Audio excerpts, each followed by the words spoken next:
Since the start of the Russian full-scale war, at least 494 religious buildings have been damaged or destroyed by their actions. One-third of them are objects of cultural heritage. Most of these buildings were destroyed in the regions where the Russian invaders were able to advance. 120 objects in the Donetsk region, 71 in the Luhansk region and 70 in the Kyiv region. Ukrainian authorities are actively drawing attention to these crimes at the international level.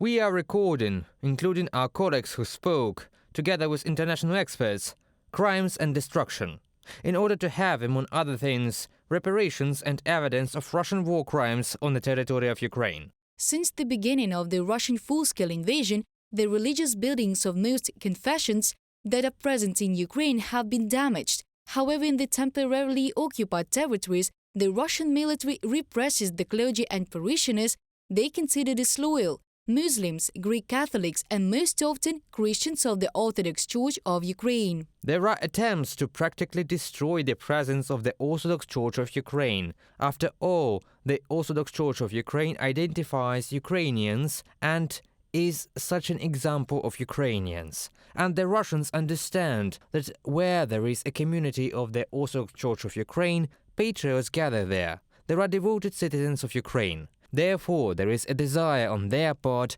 to completely destroy our presence, and so we are forced to perform divine services underground. Ukraine regularly raises the topic of the destruction of cultural heritage by Russia and religious persecution in the temporarily occupied territories at international platforms, UNESCO, the UN and the European Parliament. Western observers in particular are shocked by the duplicity and cynicism displayed by Moscow.